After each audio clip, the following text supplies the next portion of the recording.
I'm getting seasick from the camera, though. I move around just a little bit as it captures different things that are happening in the room. Got to see Amy. All we saw was the top of her head for a second. Oh wait, there it is again. It's going up and down, up and this, like this. It's all Be taller, Amy. There you go. You might follow her whenever she actually talks. There it goes. Oh, okay. Darn.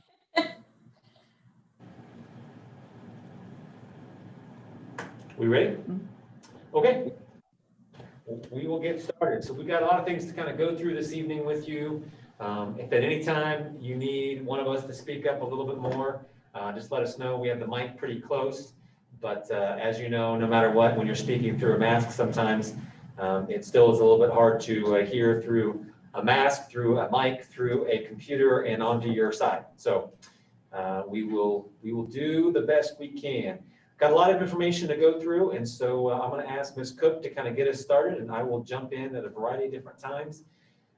I will share my screen and share any number of different documents with you that will kind of take you through a variety of different pieces. And at any time, obviously, if you have questions, feel free to jump in. You don't necessarily need to wait till the end of the presentation to do so, because it might actually be timely for you to ask a question at that particular point. I'll try to monitor the chat as well if you put it in the chat, but just feel free to unmute and jump in if you need to. All right, Ms. Cook, let's go. Yeah, so the other day, Ms. Myers sent out to you, it was a PowerPoint from a workshop that we had done just about a year ago, and just wanted to send that out so you'd have that for reference. Not going to go through that again, but a couple things I would highlight because I think it's pertinent to this conversation this evening. Just a reminder, the district does have different funds. Our operating funds are the funds that we use for the general operations of the district.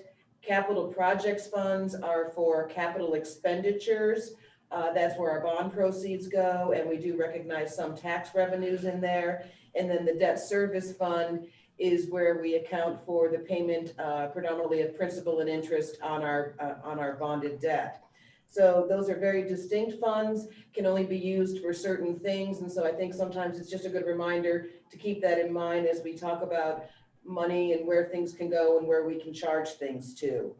On the operating fund, just as a reminder, on our revenues, the majority of our revenues come from three sources. The biggest source is our property taxes. The second is state aid.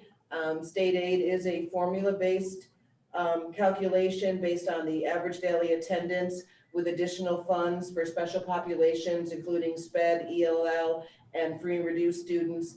And then the third largest source of our funds is from federal funds, which the biggest ones are our title and our SPED monies.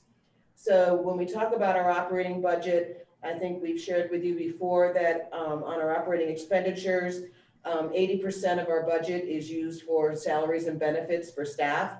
So that's the lion's share of our budget. And as a reminder, for our reserves, the board goal is 18% plus or minus 2%. So that means that when we start getting down about 16%, we start talking about, gee, what do we need to do? If we float up a little bit, we don't really think too much about it until we would exceed the 20% mark. So that's really all I wanted to share, just kind of a review of the information that was presented last year at our workshop. And like I said, because I think I wanted you to have those things in mind as we start the conversation on the other pieces that we want to talk about. Okay, I got a question. I was just going to say, so we've got a target of 18% and I guess a minimum of like 16.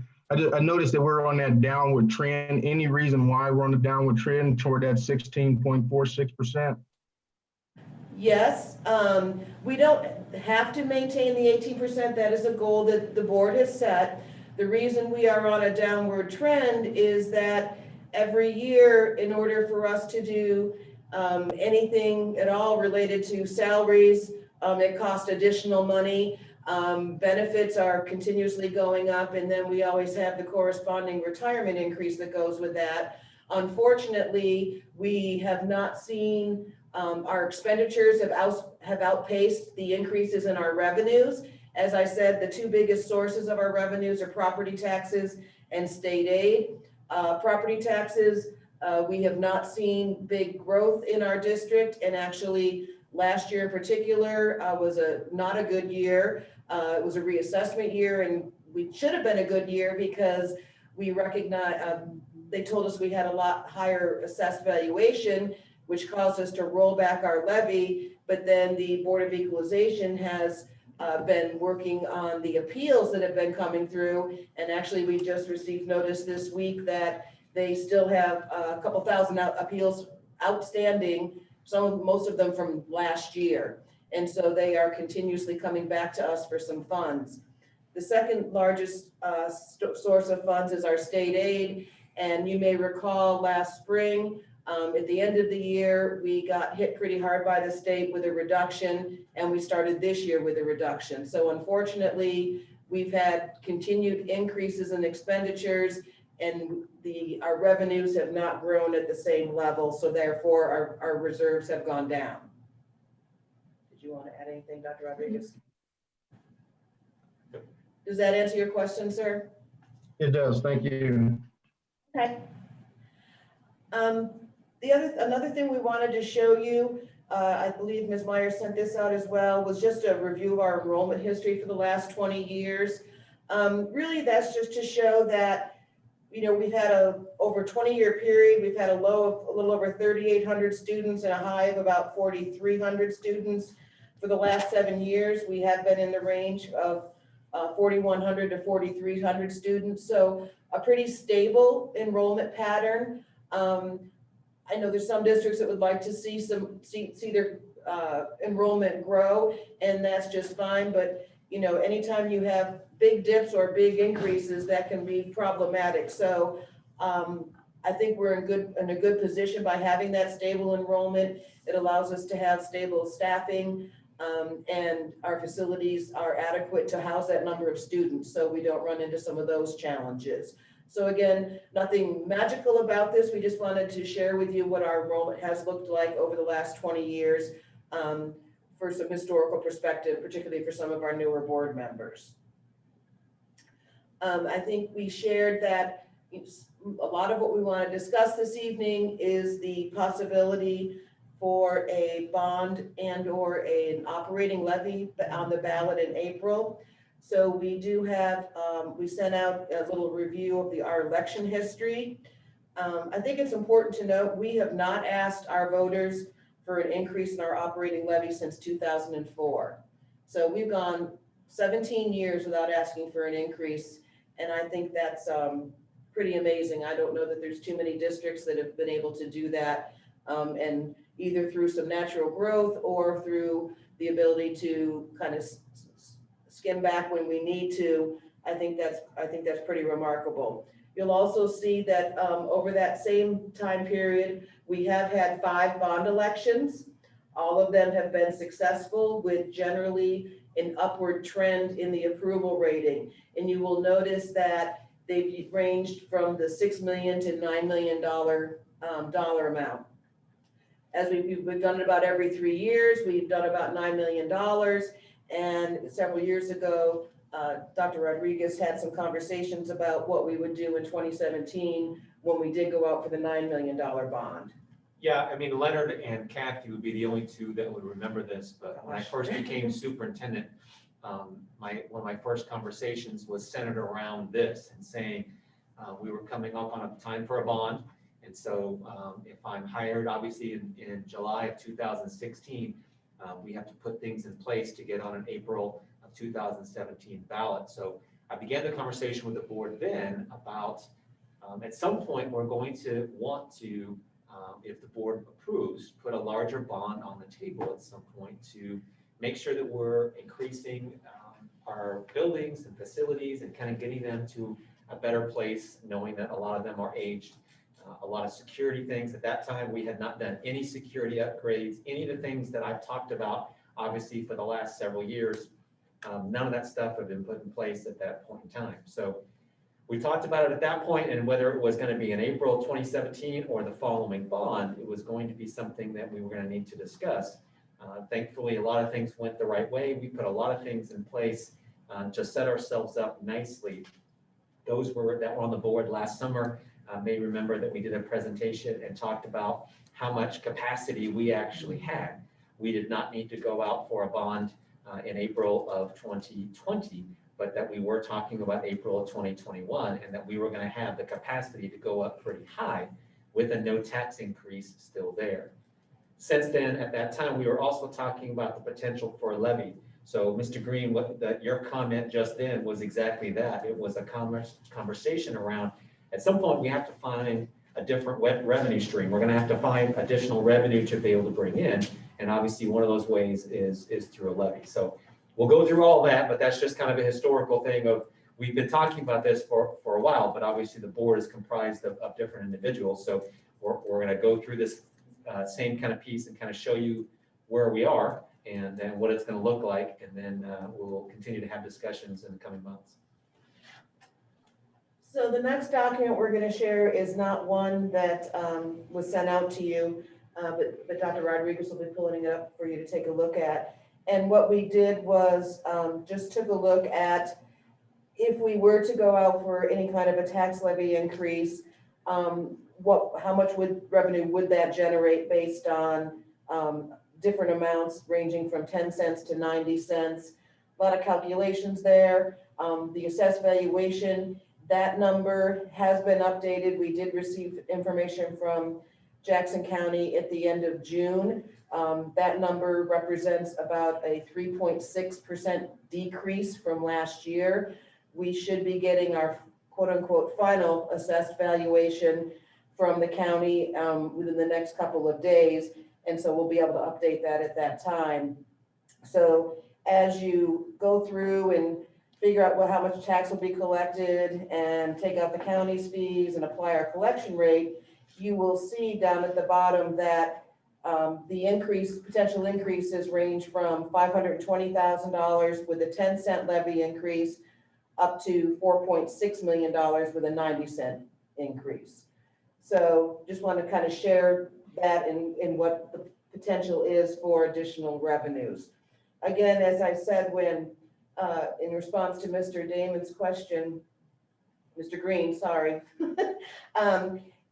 as a reminder, it costs us about an additional $1.3 million every year to provide any kind of salary increase, benefit increase, and the retirement increase. And that's every single year, it's an additional $1.3 million and just keeps growing and growing and growing. The next document, before I go on, are there any questions or comments? Okay, thank you. The next thing we're going to show you is, as I shared earlier, salaries and benefits are 80% of the cost of our budget. What we're putting up now is some information. Every year, MNEA provides Grandview 10 with a salary comparison. There's two comparisons there's several sheets. The two that we are showing tonight is the salary schedules, and they do comparisons at 3 points, at a beginning level, a mid-level, and a maximum. And then the other one is based on career earnings over a 10, 20, and 30-year period. A long-term goal for Grandview has been to be in the top third in the metro area. As you look at this, you see that we're positioned well. Grandview has worked very hard for years to achieve or exceed that goal. You'll also notice, especially if you go to the regular salary scale, that it doesn't take a whole lot for people to lose or gain ground on that scale. And as a reminder, our beginning salary for the current year is $39,202. We do not have the updated salary comparisons yet, so I'm not sure if any other districts did things that would impact our ranking. But as you can see, we fare very well in comparison, which is important for us to attract and retain top quality teachers in our district. We also provide a fully paid insurance option for our employees, which has been a pride of Grandview for years and is regularly communicated as a priority from staff when we do our surveys, both of our classified and our certified staff. And so we would like to, as much as we can, maintain that benefit. But unfortunately, that the costs for that do continue to grow, and I don't see that changing anytime in the near future. Yeah, so that's the reason for the conversation is, you know, as we talk about both of these, and we have the bonds, which we're used to in increasing where we're at with our facilities and making sure that we can have buildings and facilities that everybody can be proud of as a community. But then we share the salary side, because obviously we can't use any of those bond funds for anything except for those projects, whereas the levy would increase taxes, unfortunately, but would provide us a revenue stream to be able to use for things like salaries in the future. So you kind of have both of those. So yes, we'd have the no tax increase, be able to do that for the bonds, but then we would have a tax increase for the levy that would be helpful for other funds, that including salaries. You know, the other thing that can cause that this is a financial need is we're very proud of our standing with technology that we have available for both our staff and our students. And if possible, we of course would want to maintain, if not exceed, our current levels. So with all of those things in mind, we have been and will continue to evaluate our budget to try to identify areas where we can save money. However, when salaries and benefits account for 80% of your budget, there's limited options besides looking at staffing. So let's pause and just, Okay. again, any questions up to this point? Okay. Alrighty, so next we're going to show you a few of the 3-year forecasts.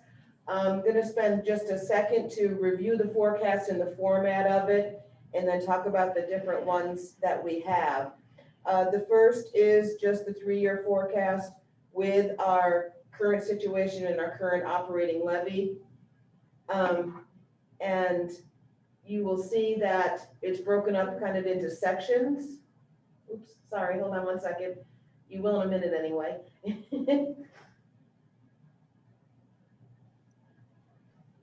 This one? Nope. Sorry, what are you wanting? Document number 6 is the, it's the folder up the top, the 3-year forecast scenarios. yes. There's 3 of them, yeah.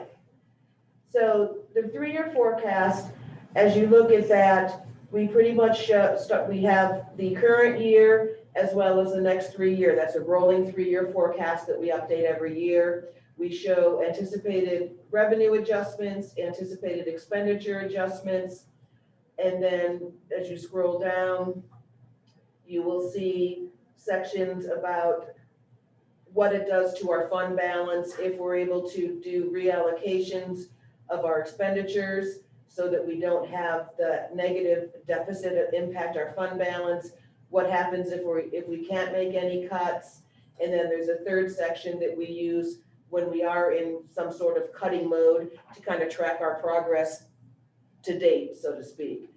So as you look at that, if we were able to, if you look at that, stay right there, Dr. Rodriguez, please. If we were able to do reallocations every year to support our increased expenditures, we could actually get to and attain over the next, this year and 3 years, a reserve balance of over 18%.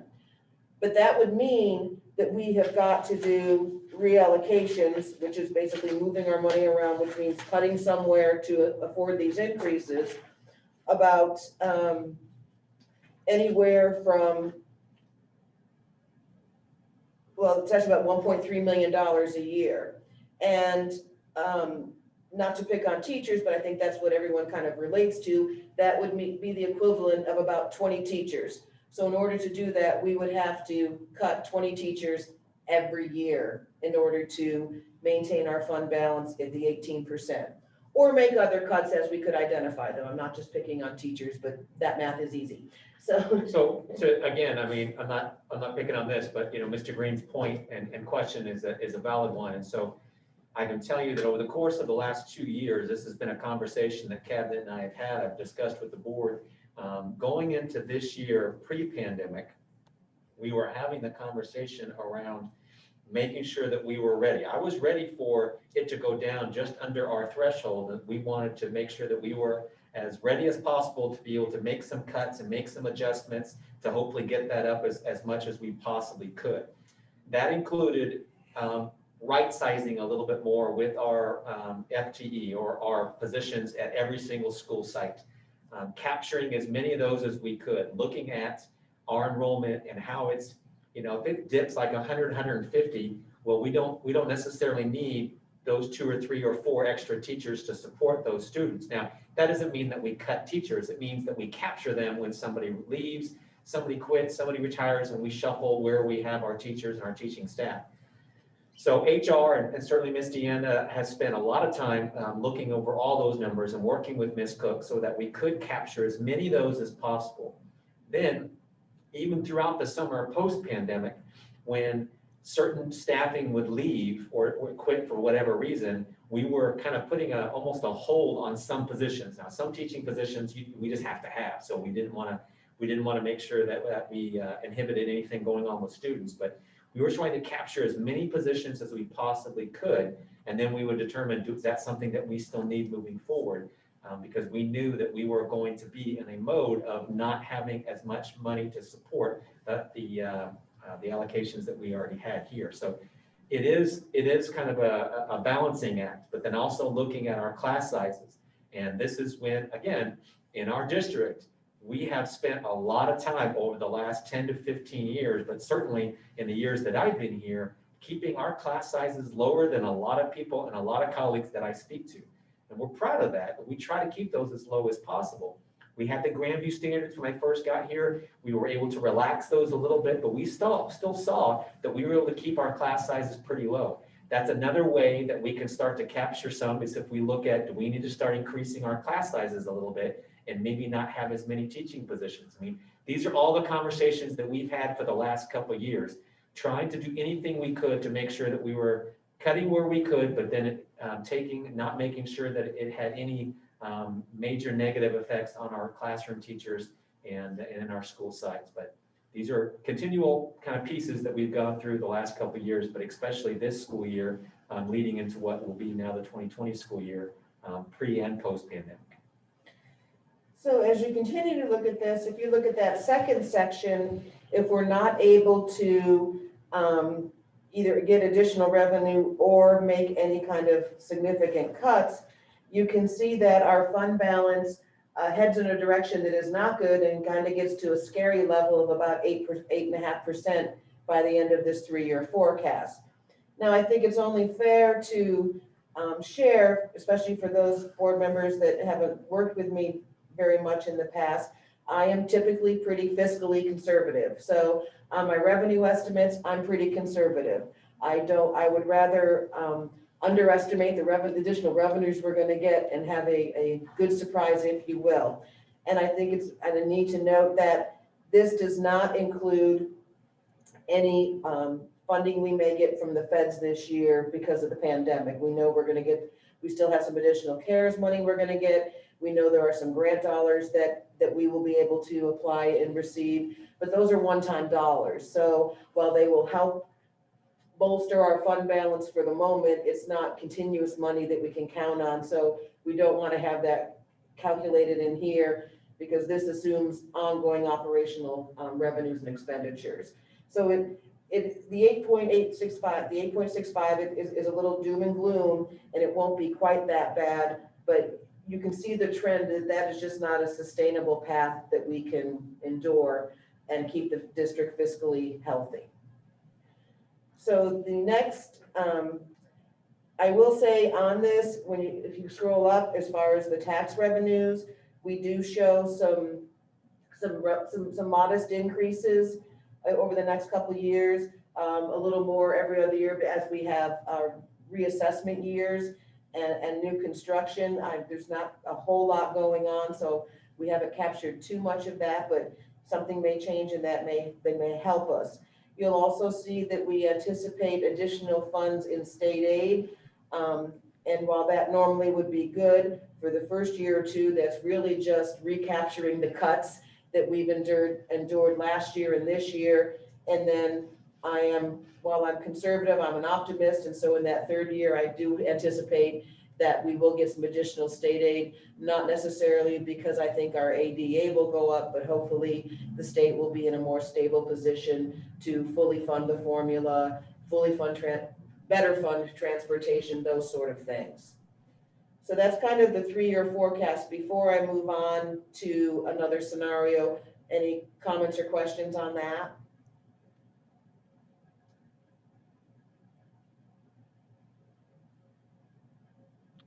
Just for clarification, you mentioned reallocation versus non-reallocation. We would always reallocate. That's what you're doing. You're just showing that what it would be, right? But that's not an option we would normally exercise, is without reallocation. Reallocation is kind of because in order to what the reallocations, what we're saying is, if we're going to give $100 in raises, we would find $100 somewhere else that we would cut. So it would be kind of a net sum zero in that regard. And so if we found, so take for example, next year, we expect anticipated expenditures to go up $1.3 million.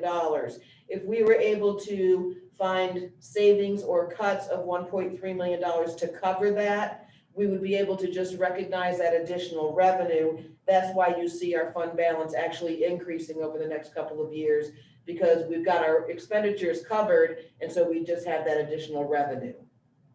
Sure, and thank you for the explanation. So that's our normal practice at this moment. And I just wanted clarification that we wouldn't normally operate without reallocations, but that's an example on what it would be if we would not, correct? Yes, that's correct. When I first got here, my first year, they had spent about 3 years kind of deficit spending in a kind of the same way.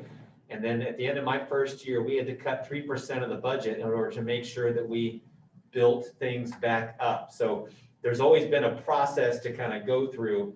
We are just trying to prevent us from getting to a point where it becomes really noticeable what you're cutting and things like that.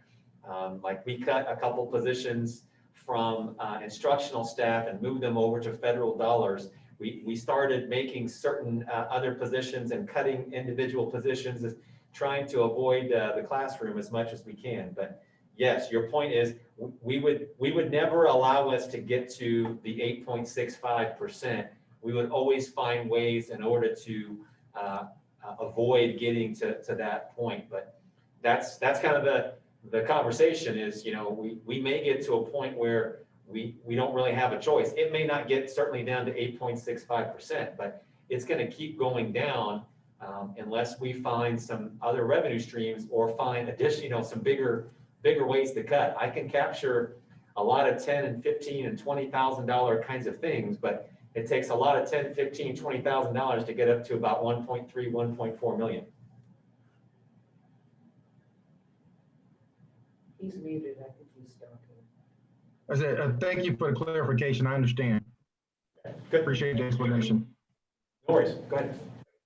So the next 3-year forecast is, we are showing what that might look like if we did go for a levy election for 50 cents. Thank you. And so you will see up in the revenue section, we are adding $2.6 million to our revenue stream for that year. So in that year, we would actually have a surplus, and our fund balance would grow. And that would, if we were able to do any kind of reallocations, we would have an extremely healthy fund balance. But if we were unable to do reallocations or chose not to, because, you know, it's okay to do that for a year, but that can get pretty painful and can impact the classroom pretty quickly. And so we would really prefer not to have to go too deep in that scenario. We always want to look at right sizing our staffing patterns and that sort of thing and capturing what we can. But like I said, $1.3 million, that's the equivalent of 20 teachers. 23 teachers. So that can have some pretty significant impacts. As you look at that, if we were unable to do any kind of reallocations, even over the next 3 years, that would still get us back down into that 15-16% mark. Again, pretty conservative on the revenue side. A lot can happen, hopefully, I mean, good or bad, you never know, but with the economy, and we might actually see additional revenues beyond what that tax levy increase is. But again, we tend to stick with pretty conservative estimates when we're looking at this forecast. Yeah, so again, if we look into that same thing about, like she said, if we didn't do anything, that would still, deficit spending, rather than being down at 8.65, we would still be at 15.14. Now, I still wouldn't want to be there, because then we've basically gone through and spent all that additional revenue that we've had. I would much rather that last us a little bit longer than that. So we would still be looking at additional pieces, like Ms. Cook said, for us to capture some. So that's if we did nothing. If we just did it and we passed a 50-cent levy and we just took all that money and then we didn't do anything different from what we're doing right now, like she said, we'd still be at 15.14 in a couple of years. And you'll notice that it's only listed in the 1 year. We would continue to receive those taxes, but once we recognize them and they're part of our budget, we've kind of absorbed that. And then the only thing that's changing at that point is we're back to our pattern of spending more additional than we are bringing in additionally on an annual basis. So that's that scenario. We also prepared a scenario very similar with a 70-cent levy election. And same idea, same conversation. It just puts us in a healthier position, lets us go out a little farther, eases the need to do the reallocations a little bit. But again, something will still have to happen over the next couple of years, either as far as, even if we did a levy increase, as far as additional revenue sources, or trying to find ways to maximize what we have and not have all of this, quite as much increases in expenditures on an ongoing basis every year. So that 8.6, that became a 15.1, is now a 16.92 in a couple of years. Again, if we did nothing else and we didn't make any other adjustments and we just got the levy, which again is not what we would do, but it just kind of shows you for comparing apples to apples. Any questions on that? Because I'm going to kind of transition to something a little different. I know it's a lot of numbers. What is an average levy do you see out there? I'm glad you asked that I've only been in question. Grandview for 20 years. I don't know what anybody else has done, so. The next thing we're going to show you Okay. is levies in the surrounding area. Because I'm like going, Thank I you, don't tell her to know do that. what 50 It cents was a is. plan. We I'm planned like on going, the I audience just to get see to what this. it's gonna cost me. That's all. I mean, So this is actually 2019, 2020 levies. Most places, some of them may have if they're not in Jackson County, but most places have not set their levy for the current year, just as we have not. So you will see there's Grandview. We're positioned pretty well. I think, certainly certainly not the highest, certainly not the lowest. Even with doing a 50 or 70-cent increase, obviously that moves us up the list a little bit, but still we would not be the highest levy in the area. So I think we'd still be pretty comparable to some of our districts, especially if you look at Hickman and Center, in Independence, in Raytown, some of the more urban districts. I think we'd be pretty comparable to that, even if the board decided and if the taxpayers approved any kind of a levy increase. This spreadsheet goes a little further. We only kind of include, this includes like Drexel and some other ones that are a little further out that we wouldn't necessarily usually compare ourselves to. So, but you can just kind of see some other districts and kind of an average levy of a lot of other school districts, and Sherwood, Cass, and down to Harrison. We included a couple of these, but obviously that's not who we would predominantly compare ourselves to. But if we go out a little further, then that's kind of where those numbers are. So that's why we stuck with a select kind of group of school districts that more are close to our surroundings. So if I'm looking at that right, we're at 5.14. And if we looked at something like the 70 cents that you asked for, that would put us pretty high up there at that point, right? Yeah, and if none of these other ones had changed, that would put us just above Hickman Mills and under Raytown. Obviously, we'd have to go up $1.20 to get to Raytown and Fort Osage. Raytown obviously is larger than us, but not that much larger. Fort Osage, I think, is about our size.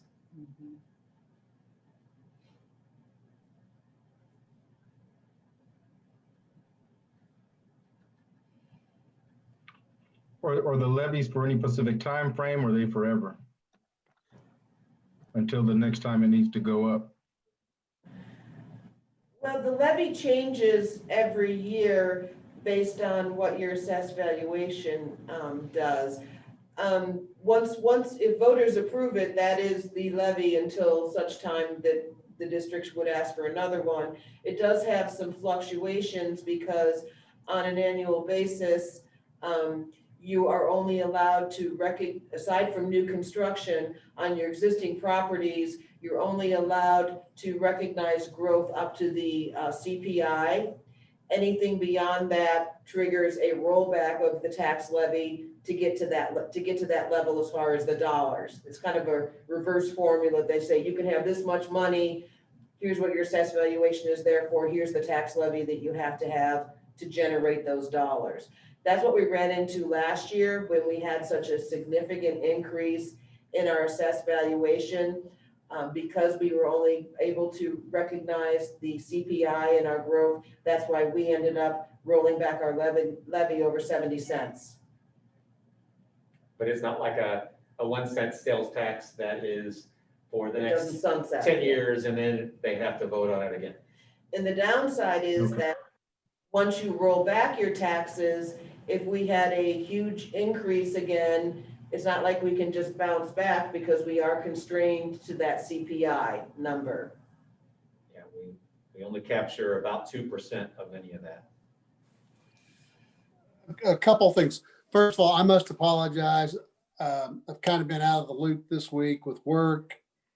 Found out my dog was a diabetic and stuff like that. Do we see any problem with the fact, first of all, the city has been on the ballot for quite a while for tax increases? A problem with that going through the voters. And if it's in April, do we think, and I know this is the crystal ball, do you think the students, are we anticipating the students being back in class by then? Yes, I certainly hope so. To your second question, absolutely. I really anticipate us having kids in sooner, much sooner than that. But certainly by then, yes. To your first question, that's the $1 million question. I mean, we had this conversation last year. Should we push the forward and try to put something on in April? Now, we didn't know a pandemic was coming, but we were thinking, do we do it before the presidential election or do we do it after the presidential election? We were trying to determine what's the best time. Now, I will tell you, even some of the school districts that had, there's not one school district that's surrounding us that did a bond in April, even during the pandemic, that it didn't pass. Now, some of them may just not have voted, but I mean, the people that did go out and vote, I mean, Hickman Mills passed one, and they've been really struggling with some of those pieces. So we felt pretty good that if they could do it in April during a pandemic, then that's not bad. But I understand your point too, specifically. Yeah, but there's also a difference between a bond and a levy. Yeah, oh, completely. Yeah, absolutely. You know, No tax. it's pretty easy to get a non-tax bond passed, increase, but and I'm not against it. That's not my point. I'm just trying to look forward here. and to get a tax increase. I hope the kids are back, the children are back in school, because that would help a bunch. If they're not back in school by April, it might be a dogfight. Yeah, I don't disagree with anything you're saying. I think one of the things that I certainly put my own reputation on the line in terms of, this is where I hopefully earn my money, is all the community functions, all the chamber events, all the things that I've gone to make sure that people know the good things that are happening in our school district, all the communication side of things that Sheba has done, and all the things that we've tried to do to have our community feel good about what the school district is doing on the Grandview and the Kansas City side. Because remember, we have the Kansas City, Missouri side as well that we have to. The South Kansas City Chamber, all those groups, I mean, all the businesses and the CID, I mean, all that would be a part of that, making sure that this campaign would have to be above and beyond what we've done, obviously, since 2004. We would need to make sure that everybody understood, what does that mean? What are the taxes going to be used for? How's this going to work? I agree with you. Kids need to be in school, and hopefully we'll have enough support for them understanding the needs that we have as a school district. But it is still a gamble. No matter what, I can't 100% guarantee what everybody's going to think. But it would take some work on our part, and maybe some community input in terms of what are the types of things that we need to get out there so that people understand and feel good about voting yes on this particular issue. Correct. And that's why, way back when we talked about some of your responsibilities, the fact that we left community in there, because we're definitely going to need the community. It's a biggie. Absolutely. 100%. I do think, I'm hopeful that the fact that we have not gone back to our voters in 17 years will be viewed favorably.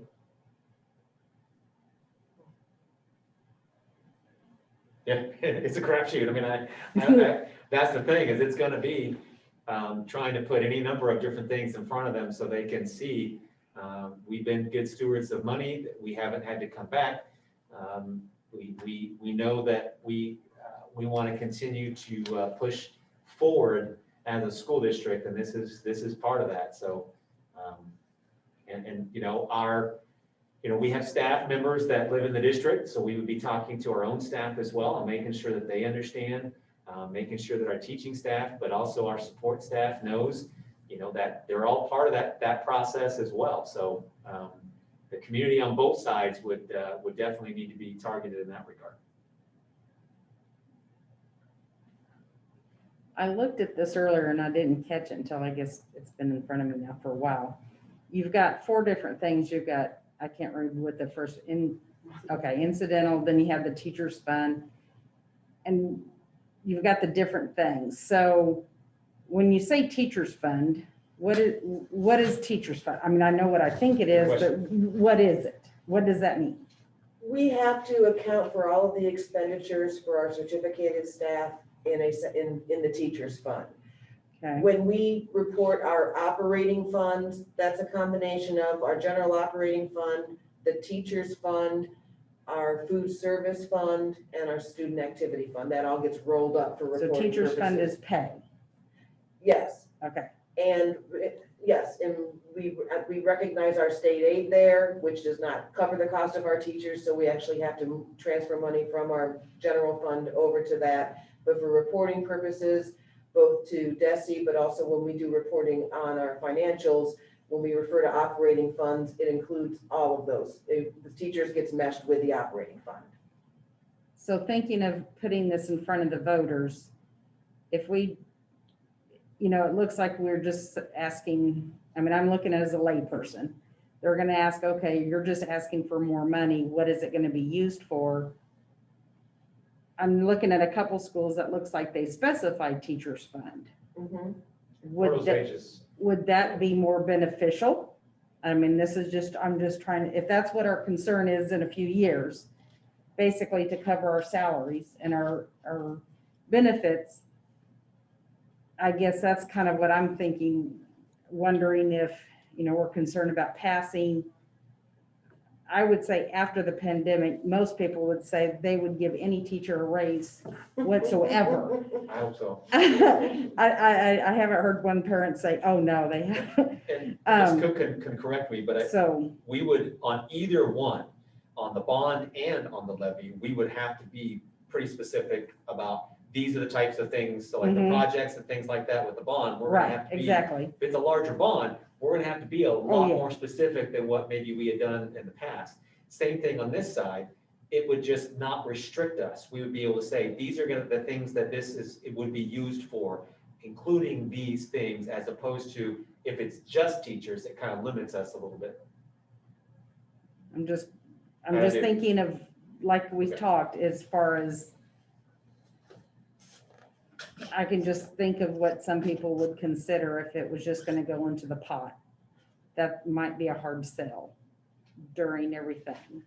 I think But that's I fine. understand think it's a why it needs to conversation go. we can- Sure. I think it's a conversation we can Yeah. have over the next couple of months as we think more about this and have more conversations. We'll explore that and So that's we'll come basically, back maybe most with some people pros and don't do cons to that it. approach. So most people don't do it because they want the option. At the end of the day, we end up transferring a lot of money from our general fund over to our teachers fund, about, Mhm. oh golly, probably $18 million that we Yeah, I mean, transfer that's a over. good, So we could do a designated levy. That just means that the calculation from how much we have to transfer looks differently. But as far as the perception with the community, that may be impactful. So I think we can Very explore that, have some conversations with some of my colleagues. I would certainly give Fort Osage a call, and I think that's what sticks out. It's like, wow, they're and like, maybe as part of our process, when we come back over the next couple of months, maybe outline some of the pros and cons of that Mhm. approach. 'Cause I mean, I just don't Just- know that I could articulate all the pros and cons about, I just want to do a little more research before we'd articulate the pros and cons to that. Agreed. But your point is valid, so I understand that. We'll do a little yeah, research on that. I was too. just curious. Okay. Any other questions? Because we're going to shift gears a little bit, if not. Okay, so that's our operating funds. As we shared in the beginning, the other piece of this is a potential bond issue. The lawful bonding capacity of any district is 15% of its assessed valuation.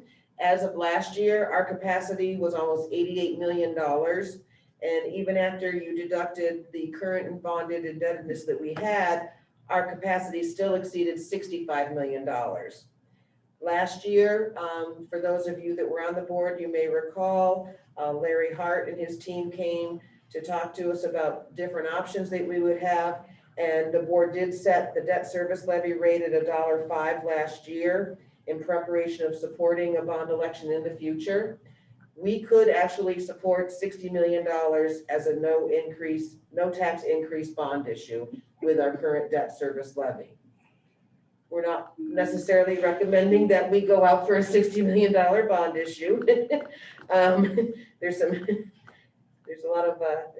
interesting dynamics with that. We did talk about some numbers before, but as Dr. Rodriguez said, that was a different board. Obviously, we'd be interested in your thoughts about your comfort level with that. And in just a minute, we're going to show you a list of potential projects that we have identified at this time. So I don't know if you want to make any comments, or if there's any questions or comments before we share that information. I'm not sure, you want to talk about process or you're going to talk about process after that? I was going to talk about process after that, but Okay. we can do it now, it doesn't matter. Yeah, I mean, I think overall, when we've had this discussion, I think it's kind of dependent. I mean, I know Amy's been a part of this, Chuck, and a couple of you, when we were talking about it before, when we did Larry Hart's presentation, and we kind of talked about the numbers and then what that would look like. I think, we kind of started in the 30 to 40 million range and kind of looked at what that would be. And so I'm not so sure that I'm right now recommending to you a specific number. I think it's a discussion to have with the board. I'm not sure that we're not any different today than that 30 to 40 million range. But certainly, you know, it could be higher or lower depending upon the board's comfort level with those particular pieces. As you know, no matter what we do, there are plenty of projects on any given time for us to spend all of that money very easily, because it goes quickly, especially when you have aging buildings. I think what I would say before we start just going into this really quickly is just, you know, what I want to accomplish with the school district and what I want from our community and what I want for our students to feel in terms of pride when they are in our schools. When I first got here, I heard a lot about different things not looking a certain way and being a certain way, and I would hear kids say, well, that's just Grandview. And I think that is not acceptable in my mind. It doesn't mean that we need to have Taj Mahal type style, but we need to make sure that we have things that kids are proud of. I think our stadium is a very good example of that. Well, at least half of our stadium is a very good example of that. The other half is supposed to be on the next slide, but I think that was the point, is that stadium and our press box and the display. I mean, all of that was that kind of piece. This is what Grandview is capable of and what we should have for our kids, because they deserve it.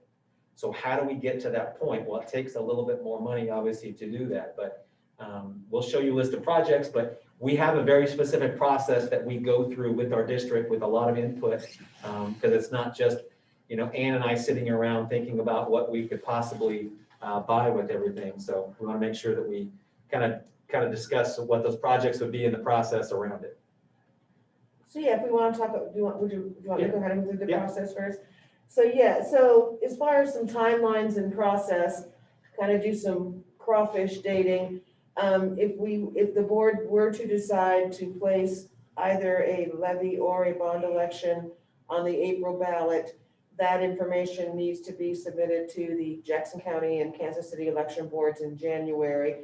I did not find their 2021 calendar on the election board website yet. So we would probably like to request, if that was going to happen, that the board make a decision to potential action on authorizing any kind of election at the December meeting.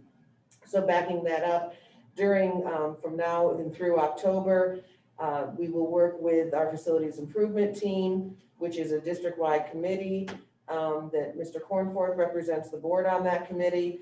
That group will be working to refine the list of recommended projects. And I want to say that when we make a list of projects, this is with what we know right now, here's what we believe we would want to do, but recognizing that we'll always have more projects than we have money, but more importantly, this is a plan. Now, in the past, when we've done, you know, the $9 million bond issues, those have typically been a 3-year anticipated process.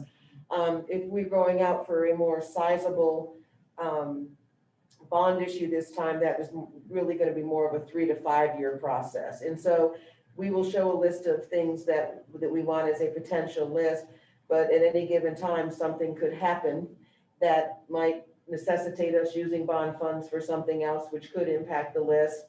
And just things change, you know, technologies change. So don't want to put out there that this is the list and this is there are certain projects that we have committed to and we would definitely do, but there would be some flexibility in some of the others. And also when you see this list, some of it is the dollars. It's not necessarily what it will take to get everything done, but how much we feel we can put towards that type of project at this time. So like I say, from now through October, the facilities improvement team will work to refine that list to get that in a good shape. We also know that if we're going to go to our voters and ask them to support a bond issue, particularly a larger bond issue, they're going to want to know what we're going to do with that money. Maybe not how we're going to spend every penny, but they need to have a pretty good idea of what we plan to do if they support that. And hold us accountable for doing it. I mean, so again, one of the reasons why I continued to push, even though things came back more money than what we were planning on spending on the stadium, was that was one of the things that when I did my presentations to every community, I talked to them about the stadium and I talked to them about those bleachers, because everybody has a story about the bleachers at some point in time. And so that was one of the easiest things for me to talk about, because everybody knew, yeah, we got to get rid of those concrete bleachers. So that was one of the things, like, no matter what, we have to do this. Like this has to be, this was one of the ways that we got this approved. So additionally, as we work to refine that list, we'll be working with architects and engineers to kind of refine the cost and try to hone in on that just a little bit better. Then we would anticipate that probably in November, we would present that refined list to the board. We would probably also invite Larry Hart back to talk about both the levy and the debt service and just kind of reinforce and provide some level of comfort that financially, especially on the bond issue, that we do have the capacity. We can't afford it with the current levy that we have, so the board could go for a no tax increase bond. So those are kind of the pieces that will work up to that potential action by the board in December. I will say that, as I mentioned, Mr. Cornforth is on the facilities improvement team. So as you look at this, if you have questions, comments, suggestions, you're certainly free to funnel them through Chuck, or you can contact either Kathy, Dr. Rodriguez, or myself. Just get the information to us and we'll be good. So these are, as I said, these are estimates. Some of them are estimates for a specific project. Some of them are how much do we feel we could put towards that type of thing right now. You will see things, the industrial arts renovation. As you go through the list, this kind of takes the order, if you will, is kind of individual school items, then multiple school items, and then some district-wide things that we know we need to do. So at the high school, we know we need to do some work in our industrial arts renovation, with an arts renovation. I think it's great that we still offer that. I think as we do our pathways, it will work very well with that. However, the industrial arts area as it is right now doesn't really support that in the way we would want it to. That needs some significant updating and remodeling. As Dr. Rodriguez said, we kind of made a commitment that the visitor side would be renovated when next time we went out for a bond. And I know that the bleachers won't cost $900,000, but you have to remember that there's going to be site work and then professional service, and somehow that stuff all adds up very quickly. We want to do the cafeteria remodel, the weight room at the high school, hallway upgrades. That includes getting rid of those lockers, and don't know if we put lockers back or do something different, but we would like to do something in that area. The field house, don't know if that's going to be a renovation or not sure what that's going to look like, but we certainly need to do something, possibly at a second level. We really feel we need to do something to make that better, not only for our current athletes and our visitors, but particularly make sure we have adequate space to support both boys and girls athletics.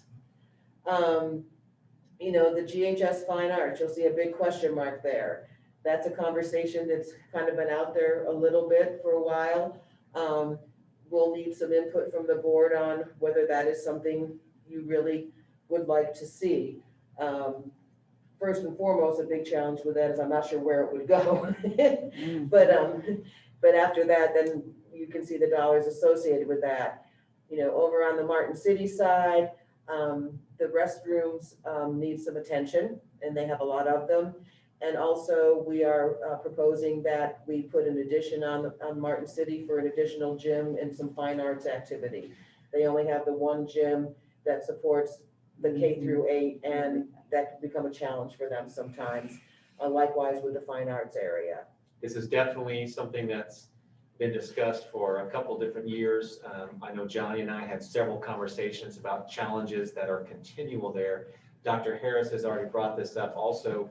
And as we walk through, the cafeteria is extremely small. If you've ever been out there, especially for that size and that population, So it definitely is something that would be needed. I will also say, having talked to a lot of individuals on the Kansas City side, especially at the CID, they take a lot of pride in what's happening at Martin City. And so when we're talking about bonds, that is one of the questions that I get from that side is, what does Martin City get? So when they know those particular things are on there, and they're gonna know all brand new restrooms, because once we finish Con West, Martin City now takes over the worst restrooms that we have in the district. So again, trying to make sure that we're constantly upgrading and renovating those particular pieces. So those two things alone would be something that would be very highly appreciated on that side. To continue on at GMS, whoever designed the pods with the storage things in the center, I'm sure at one point that was a great idea, but as far as, I think it's better now through the use of cameras, but there's still some challenges with the way that is arranged for security purposes, so we'd like to do something there. We need some windows in GMS and Meadowmere. At CARE, the gym ceiling has been a challenge for a little bit. Unfortunately, there's not an inexpensive way to address that. And if we're gonna put money in it, I'd like to give them a real gym floor. We do have some money in there for the GAP building. For those of you that have been around for a few years, you'll recall we did the new windows and some work around there because we knew we needed to get the building buttoned up before we did anything inside. So we've gotten that taken care of. So we'd like to do something that building. It needs some attention. We need locker room renovations at all of our secondary sites. We would like to finish out the sports floor. The sports floor, that's what we have at Belvedere and Con West in their gymnasiums. We'd like to do that at Meadowmere and Butcher Green. A big one will be the playgrounds. Right now, we are working on, we're working with a playground architect, and we'll be bringing forward to you some new playground site work and equipment for Butcher Green. And we're going to kind of use that as our model and showcase piece for what we would like to do throughout the district, but it is expensive. Even with the work that we're doing with Johnson Controls, we still have a lot of HVAC issues throughout the whole district. We want to get the camera system replacement. We'd like to get a system similar to what the high school has at all of our locations. That seems to be working out very well. Just hallway floors and ceilings district-wide. The tile floors need to be replaced. The lighting needs to be redone, the ceilings, just to give it a bright, more welcoming environment. Likewise, we really want to work on doing something with our entrances, with branding and signage, and just reconfiguring how some of the things are, because just the way we interact and teach kiddos, it's just different now than when these buildings were built. Another big ticket item is we would like to go to a car key access system district-wide, and we have choices. We can go everything from $400,000 just to do like the front entrances up to $3 million if you want every door in the district to have a car key access. We'll probably go somewhere in the middle. The really nice thing about that is when someone leaves or if someone does lose something, you deactivate it in the system and we have no security risks. So that would be extremely beneficial and something that we knew we would want to do the next time we did a bond issue. As other things, roofing district-wide, 5 million probably won't get it all done, but have to take things in chunks and approach things as we can. And then the final thing we put on there was just district-wide miscellaneous smaller projects. That's just to emphasize that there will be any number of smaller, $30,000 to $50,000 to $60,000 projects that we want or need to do. And so we would have to have some funds available to do those things. It's not going to be all just big ticket items. So again, just to reiterate, this is not a public consumption document. This is literally something that we created for you. These are actual projects that have been discussed for the last several years. some things that we knew that we just couldn't afford right now.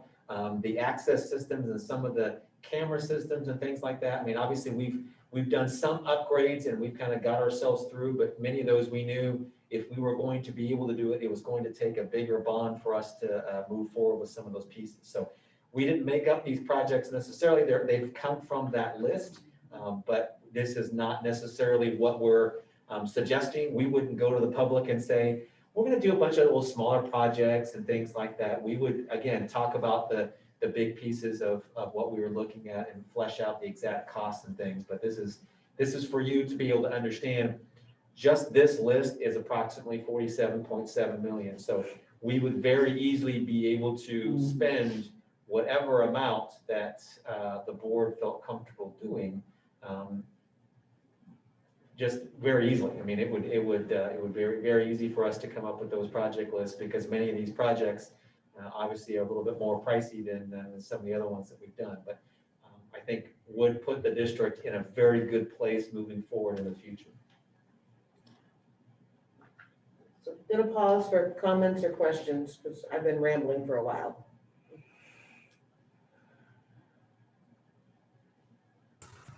Well, I'll first comment, those are huge numbers. And I concur with Ann that if we did something like that, yeah, it would be probably a 5-year process to complete that kind of list. Yeah, some of them I personally question, but yeah, huge number. Just for clarification, so a bond would primarily support the Fund 4, and is Fund 3 included in that, or is it just the capital projects? No, it's Fund 4. Fund 3 is how we pay for it all. When we issue bonds, those proceeds go into Fund 4, and we do our capital expenditures out of Fund 4. And then our debt service levy provides tax revenue to Fund 3. And then we pay off our principal and interest on those bonds out of Fund 3. So they're all interrelated, but they have very specific purposes. Okay, thank you.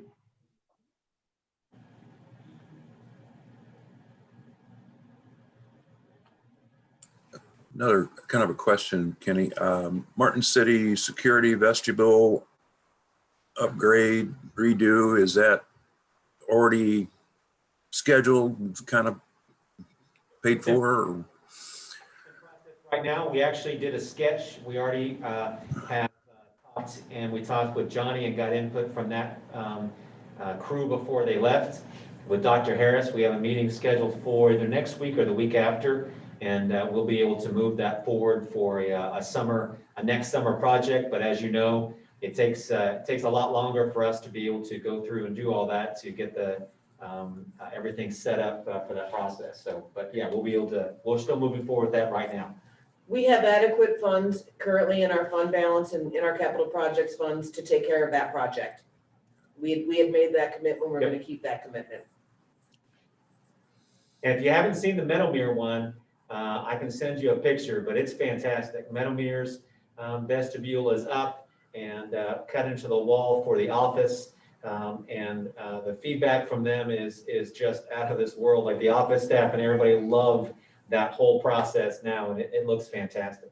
And you'd think it was always like that. You would think it was always, it had always been there, just like the high school. You would think that it's always been that way, and it had never been any other way.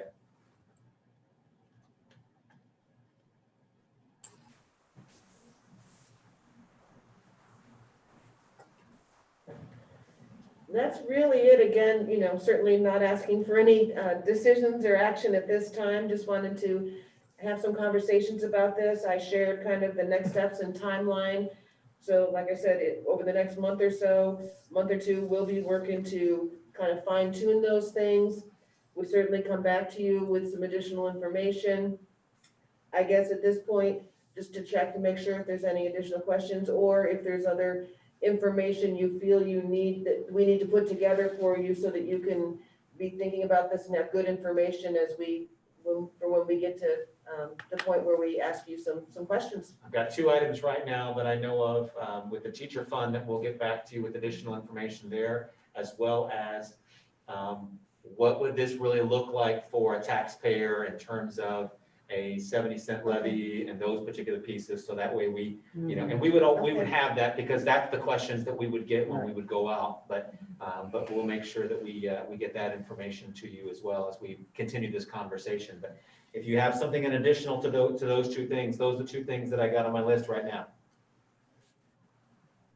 I just want to say thank you for bringing this to us now and getting ready as we move forward. Kenny, like you said before, you spoke about it early on, and you know it's just a matter of time before we came to it. And now that it's getting closer to that point, the earlier we get started, the more we can, much to as was said earlier, bring it to the public, bring it to all of the community, and get everyone on board so they know exactly what's going on. Because once you have that understanding, I think we move forward a lot faster and a lot more efficient. Yeah, my hope would be that that's the reason why I would like whatever vote the board decides to do, that it would take action in December. So that way we would have plenty of time to develop all the pieces that we need to for a successful April. We want to make sure that December will be the time for that action. And then that sets the tone for what we need to make sure that we do. Because obviously there's a lot of meetings that I would need to set up with Ms. Cook, and we have a traveling roadshow, and we go around and do a lot of presentations to anybody and everybody. And this is one, and Facebook Live, and the world that we live in now, we would do things a little differently than what we even did before. Kind of maybe a live kind of town hall with questions and things. We would look at it doing a little differently, but making sure that we got as much information out there as possible so that everybody would be well informed and then could make their decision of what they wanted to do in April. And we will also make sure and provide the board information, because it'll be really important for you to know what you can and can't do. Yeah. When we go out and talk to community groups, et cetera, all we can do is talk about the need. We need to be very careful, and so does the board, because there's a fine line that thou shalt not cross. And so as we get closer to that, we'll certainly provide some guidance on that. And then as we've done, as has happened in the past, I assume there would be a group outside of the district, outside of the board, that would be the one that would try to garner support.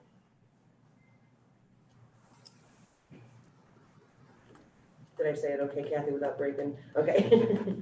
You gotta be very careful. All we can talk about is the need. So we'll get that information. And again, the whole point is to lay the groundwork, knowing that December will be here in a blink of an eye, as all of you know. With only seeing you once a month for the most part, this is a bonus one for us, but for once a month, there's not that many meetings between now and then for us to make sure that we get you the information that you need. So some of this may be in conversations that we have during board meetings and additional information that you feel like you need to be informed. And then we could always, get you additional information or other things. But we wanted to make sure that we laid the groundwork as best we possibly can. And then again, get you the other information and the other documents. So I just had one question, and just with respect to that unrestricted fund balance being 18%, and you guys walking through and explaining, the calls for the downward trend and potential for, levy, thoughts on increasing that target above 20% and what impact that would have on any future decision? Would that just increase the need for what's needed, beyond the 70 or 50 cents that you guys are perhaps suggesting? Or is any thought of, raising that target balance or percentage rather? Yeah, that is a board decision, and you will not find, there is no guidance or guidelines on what that number should be. It really depends on a district and their revenue patterns, how dependent they are on tax revenues versus state aid. The intent of the fund balance is to, with taxes being such a large portion of our budget, they don't come in till December. So that fund balance is what carries us over until our new money comes in from our taxes. It's also your rainy day fund for things that may happen. So Pandemics. yeah, so, but there is a fine balance, because I will also say that, you know, at some point, if you exceed that, that's when, you know, in Grandview 10, one of our processes every year, we look to see where we ended up, because if you start exceeding that, Grandview 10 would like to possibly revisit some conversations. And so it's not that that can't change, but we can have that conversation, but we felt that, you know, several years ago, we felt that 18% was a good place to be, to keep us fiscally, you know, solvent and prudent without having, you know, you see some districts that their reserves are extremely high, and I think that raises some eyebrows as well. So there's some room to have that conversation at some point if the board so chooses. Yeah, and I can tell you, you know, I've had a lot of conversations with superintendents over the last 4 years that just asked me, you know, hey, what's your fund balance, and do you guys set that, or you know, what the question is. I mean, Kansas City did this, I think, a year ago, maybe 2 years ago, that they were trying to figure out where they should set theirs, and he was kind of calling a few superintendents to find out. And so it is nice because we know what our goal is. I think it could be a little higher, it could be a little bit lower, but I know that this is about right for a lot of districts that I talk to. Some of them hover around 20%, maybe 22%, but I know some that strive for as high as they could get, but I know many of them that are down around 10 to 12% on a regular basis. That's just where they live, because they just can't keep it any higher than that. They have to use it and spend it. So I think we've always been in that kind of range, and it's worked out pretty well for us. But I think that was a board decision based upon information that was provided, and just trying to make sure that we knew what we could strive for, and what the board would feel comfortable with throughout that. Okay, thank you. Other questions or other things that you believe you would need in order to be better educated around some of these pieces? Or are there additional things that we can provide? Just want to make sure that we don't end before we ask that one more time. And what was the capacity for our bond again, our high end? We have the capacity with our current debt service levy to issue about 65 million. Thank you. Just appreciate you having the doors open, because this is a lot of information. So you may get some questions later. Well, I'm sure you'll get some questions later. That totally makes sense too. I know it needs some need to simmer just a little bit, and then you may come up with questions, and that is perfectly fine. We will address those, and we'll try to get this information to you. But certainly, if you think of questions, just send them to Kathy, and we'll collect them all, and we'll get all that information back out to you. So yeah, absolutely, sir. I appreciate you saying that. I totally agree. Thank you. That is all for us, sir. So I turn it back over to you, unless there's any other questions. All right. Not related to finance, but how's it looking for the 8th? We're looking really good on the 8th. First day of school. I did a video today and put that on Facebook, just talking about a number of different things. The number one thing that we're doing right now is device distribution at all our school sites. So we have distributed. It's to be in those lines and kind of talk to some of the parents and some of the things. And we have hotspots going out. There was a little confusion with some of the hotspots in that somebody that just enrolled and just marked getting a hotspot. We just hadn't had one assigned to them yet. So I addressed that in the video, but we should have plenty of hotspots to be able to provide to students that need internet access. We talked about food service, because that was a biggie that happened this week. The U.S. allowed us to kind of forgive again and relax the restrictions. So we're going to be able to do our food service distribution just like we did in the spring, which is extremely helpful. They relaxed those restrictions at least through December. So at least we know for first semester, we'll be able to do food service and do grab and go and some of the deliveries just like we did in the spring. So we won't have to worry about who's getting what and people signing, you know, are you a free or reduced lunch? We just get to give out food to kids and to families. So that was a biggie as well. And then the next big thing is just logging into systems so they know what to expect on the first day, the first couple of days of school. So all the school sites have been sending out information this week. I know I got a letter from Dr. Butler today from my high schooler, and it was talking about logging into Canvas and what that was going to look like and how that was going to be how we communicated. Canvas is going to be the way that we communicate between our instructional staff and our parents and back and forth. So on Monday, we'll actually have a website that goes live that will really walk everybody through all the information so that way they can log in on Tuesday, make sure that they're ready to go. If they have challenges or questions or concerns, that the sites and or our IT and instructional staff will be able to help them through that. But all that information is slowly going out. So I know like Monday and Tuesday, we had a lot of questions of no one's telling us what to expect on the first day of school. And we were trying to wait a little bit longer to make sure that they were getting the information as we got a little closer to the first day. So that video went out today. The school sites are communicating with their parents, and they should absolutely know what to expect on the first day of school. We'll have a few bumps along the way. Enrollment looks pretty good right now. We need more kids to enroll, but yesterday we were at about 80% of what our projected and expected enrollment was. So that's actually not too far off where we kind of are usually the week before school starts anyways. And I think the device distribution, students have to be fully enrolled in order to get their device. So a lot of our school sites have seen a big increase in enrollment this week because their kid wants the device. So that's really helped us a lot. So we'll send out some more information to you, but right now we're looking pretty good for the first day of school, and our instructional staff has done a fantastic job, and it's really good. But if you want to watch the video, you're welcome to do that. That's always on our link to our website as well. It's on our Facebook page, but again, if you go to the main Grandview page, that's usually one of the first things that's on there down below in terms of announcements and stuff like that. They link to our Facebook, and you should be able to watch that video if you choose to do so. But just trying to get information out to all of our families and all of our folks, but we're looking pretty good for the first day.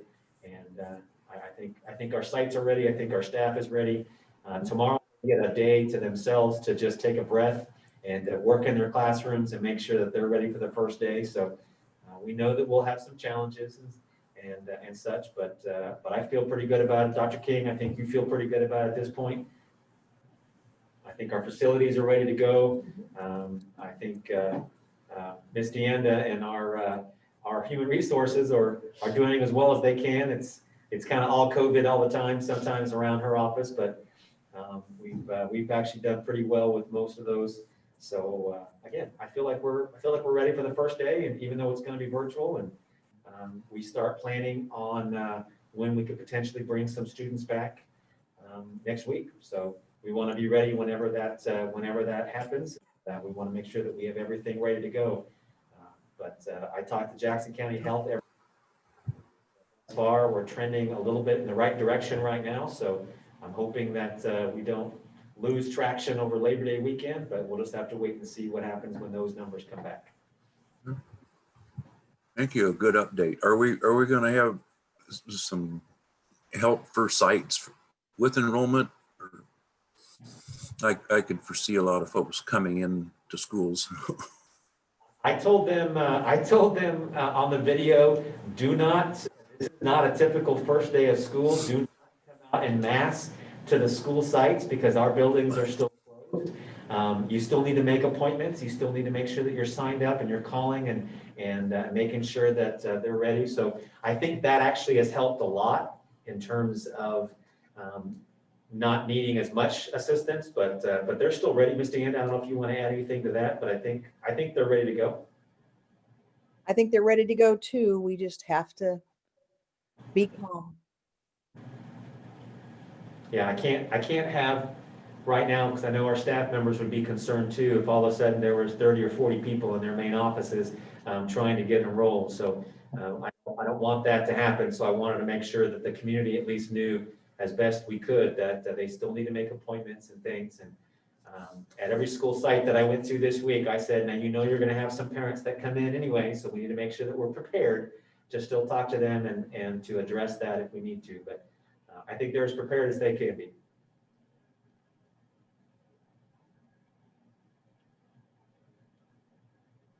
Okay, it's yours, sir. That's all for us. All right. Well, I think we're good. And if that's it, we'll bring this meeting to a close, or workshop, I should say. Thank you for sharing, and everyone have a great night. Thank you, everybody. Appreciate it very much. Thank you.